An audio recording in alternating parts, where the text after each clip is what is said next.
Hearty shalom to you. Jeffrey Seif here. Glad you're out there.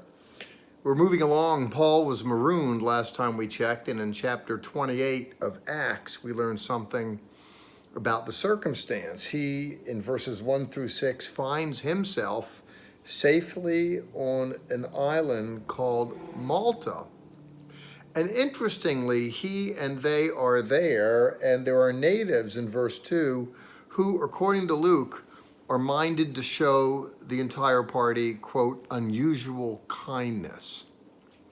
I think that's significant. He's marooned. They're in a bad way. You know, life's been torn apart. They've just gone through a horrible ordeal. And you run into people who, they're not kin.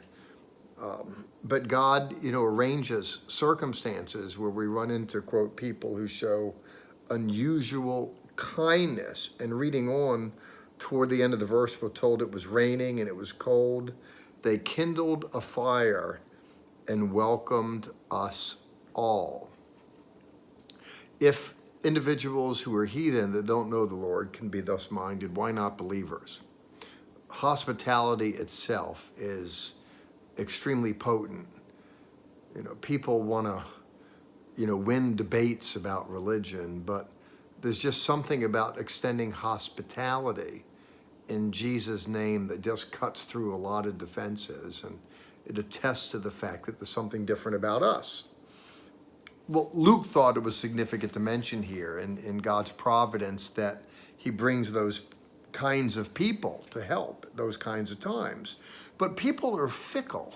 They're kindly disposed, but then they have perspectives because of the worldview they have that need corrected. I want to move on in verse 3. We're told, after notating their kind disposition, that Paul had gathered some brushwood and placed it on a fire. Paul is the recipient of hospitality, but he wants to, carry his own weight too and contribute. And so he's there doing that. In the process of which we're told that a viper came out because of the heat and fastened on Paul's hand. Just kind of was there. Now, the natives see that in verse 4. When they see the snake hanging, they began saying to one another, no doubt this man is a murderer. Now, from their perspective, this is a kind of divine judgment. It's not just he's a murderer, it's no doubt he is a murderer. Now, the fact that the viper is hanging on his hand is proof thereof. In their worldview, they believe that individuals who find themselves in unfortunate circumstance like this is some kind of punishment from the gods. They say as much, though he has been saved from the sea, justice has not allowed him to live. He escaped the sea, but you couldn't beat it at the end of the day because the gods have prevailed. This is the way they perceive. It's interesting. There are people that have more than just a relatively kind disposition. It's exemplary. But their worldview with their understanding of religion and justice, Paul's found wanting because of that. It's interesting, people make judgments about people and they're really drawing upon their own reservoir of pre-understandings. And those pre-understandings or presuppositions are not always correct. In any case, they figure Paul's a condemned man. The sea didn't kill him, but the gods did, evidenced by the snake hanging there.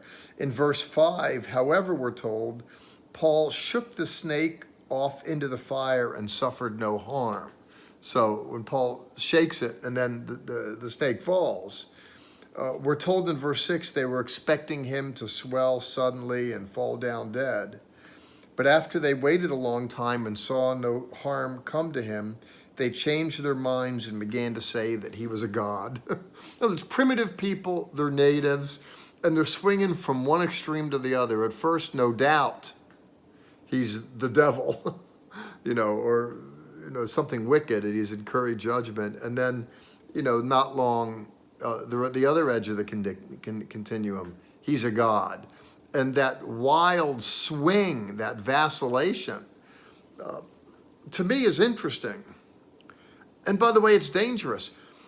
I liken this to people meet me. let's say as a minister, they come to the congregation, oh my God, this is the best thing in the world. I'm so excited and sign me up. I want to join. Well, of course, that's what I want to hear. But people who receive positive stimuli and then they're just off to the races immediately because of it. Similarly, when they come up with something negative, then that swings them negatively and they're off to the races that way. I'd rather avoid the extremes and just deal with people that have moderate sensibilities. That's my personal preference, but I have to love everybody and care about others. But irrespective of whether they comport with my particular sensibilities. But I'm just telling you, this extremes, this swinging back and forth in the way that people interact with God's people and the way they interact with ministers, to me, is interesting. So I hear this story and I'm kind of thrown back on what I just shared because you experience it all the time in the walk with the Lord. Here it's interesting that you're dealing with primitive-minded, kindly disposed people, but they have a worldview that needs adjusted. For my little talk here, the notion of being a God one minute and the devil the next is telling, because it can be so much like that in the way that we interact with people. I like to say personally that I'm not as bad as my enemies say that I am, nor am I as good as my friends think that I am. I'm just somewhere in the middle. I'm a guy that's trying to do the best that he can with the things that are put in front of him. And the things that are put in front of me, certainly to work with the Bible Society and tender a translation.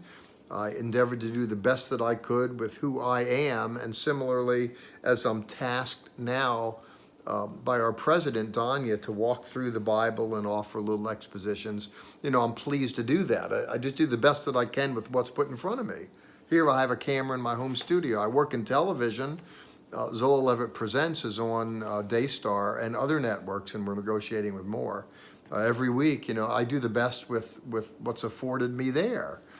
Similarly, as a Bible college seminary professor, I look to do the best with what's afforded me there. And that's just, as a pastor, too, I do the best with people and circumstances, with my own limitations. And even, aside from the religious dimension to my life, which is the principal dimension, on a more worldly side or secular side, I have a career in law enforcement. I work at the police academy. I'm the director of a police academy in the Dallas area. I accepted it on an interim basis. I endeavor to throw myself into that and do it as the best that I can. In all things, I say I'm not as good as my friends think I am. I'm not as bad as my detractors. And I think it's good to be moderated and sober-minded in the way that we assess ourselves and, frankly, the way that we assess people. I think these natives are good people at the end of the day, but there's something about their performance that has room for improvement, in my opinion, and that's what I opted to alight upon as we work the text in this telling. Well, let's get back together in a week, and we'll pick up in verse 7 and continue on. We're almost through with Acts, and then we'll see what Donnie wants me to do. God bless. Talk to you later. Ciao.